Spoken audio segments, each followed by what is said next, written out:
Halo semuanya, halo Pak Greg. Perkenalkan, nama saya Desna Audita dengan NIM 22E10117 dari Fakultas Psikologi. Sebelum Desna menjelaskan tentang keserakahan, Desna akan memimpin doa terlebih dahulu.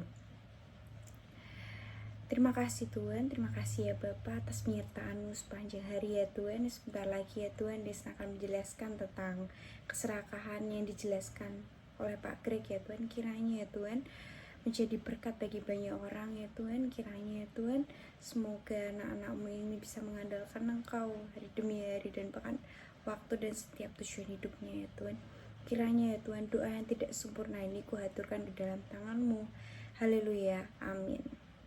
Ini Desna akan menjelaskan tentang arti dari keserakahan. Apa itu keserakahan? Keserakahan itu menurut Kristen di agama Desna sendiri itu adalah semua yang kita ingini, semua yang kita punya milik orang lain itu kita miliki juga. Semuanya yang orang lain punya kita ingin memiliki dengan cara yang tidak biasa, dengan cara yang semuanya harus dilakukan demi itu milik kita. Tidak bersyukur dengan apa yang kita punya dan selalu ingin milik orang lain yang bukan hak kita sendiri, yaitu membuat hati kita menjadi seseorang yang tidak tahu diri dan tidak tahu akan namanya kasih dan mengasihi sesama. Diambil dari Matius 6 ayat 19-20 yang berbicara tentang janganlah kamu mengumpulkan harta di bumi. Di bumi nyengat dan karat merusakkannya dan mencuri, membongkar serta mencurinya. Tetapi kumpulkanlah bagimu harta di surga. Di surga ngengat dan karat tidak merusakkannya dan pencuri tidak membongkar serta mencurinya. Jadi selama kita di bumi, kita jangan semuanya fokus pada dunia ini, tapi kita fokus juga tentang di surga juga. Kita harus mengumpulkan kebaikan, kita harus berkumpul dengan Tuhan, kita harus menjadi seseorang yang baik, menjadi seseorang yang mengerti akan kasih dan mengasihi. Krisis adalah kondisi bahaya yang mempengaruhi sekitar.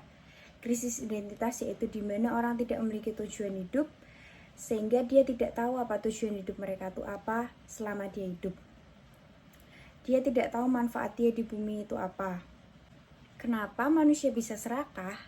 Manusia bisa serakah karena keadaan ekonominya yang sedang tidak stabil, berada di yang dia sulit dalam keuangan, sehingga dia terpaksa dengan mencari segala hal buat mencapai tujuan tersebut. Dia tidak punya harapan lagi sehingga apapun yang dilakukan harus menghasilkan uang atau menghasilkan sesuatu yang dia butuhkan. Dengan cara apapun dia berusaha seperti itu. Yaitu karena dia fokus tentang duniawi, dia fokus dengan mengejar karirnya, mengejar apapun yang tidak abadi. Sehingga mereka lupa bahwa kita hidup itu cuma sementara. Mereka lupa bahwa yang abadi itu adalah kita harus mengejar kerajaan surga. Lalu solusi keserakahan yaitu kita harus mensyukuri dengan apa yang terjadi, dengan apa yang kita punya. Kita harus bersyukur apa yang kita punya itu lebih dari cukup. Kita bisa bernafas, kita bisa berjalan, kita bisa melakukan aktivitas, kita bisa belajar dan mengajar. Kita semua bisa merasakan apapun yang Tuhan kasih ini adalah anugerah. Kita harus mensyukuri apapun yang kita punya sehingga kita tahu diri bahwa diri kita itu berharga, bahwa diri kita itu tidak harus serakah dengan milik orang lain.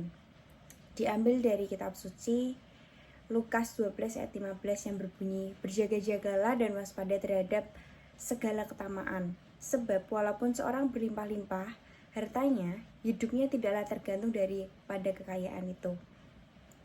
Hidup itu tidak tergantung dari kekayaan dan apa yang kita punya, tapi di mana kita bisa berserah dan menyatukan hati diri kita ke hadapan Tuhan. Lalu diambil dari Yakobus 1 ayat 17.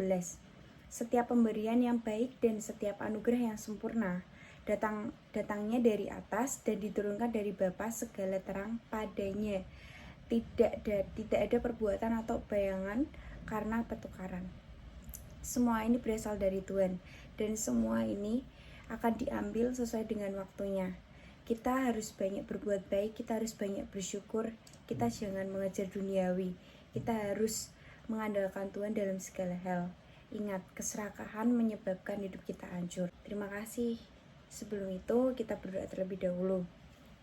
Terima kasih Tuhan atas berkat-Mu, penyertaan-Mu ya Tuhan. Kita dapat belajar tentang keserakahan dan bagaimana hidup bersekutu dengan-Mu ya Tuhan. Kiranya Tuhan menjadi berkat bagi kami anak-anak-Mu ya Tuhan. Semoga kita dapat mengandalkan Tuhan Yesus, kita dapat bersyukur dengan apa yang kita punya ya Tuhan. Doa yang tidak sempurna yang dikuhaturkan ke dalam tangan-Mu. Haleluya, amin.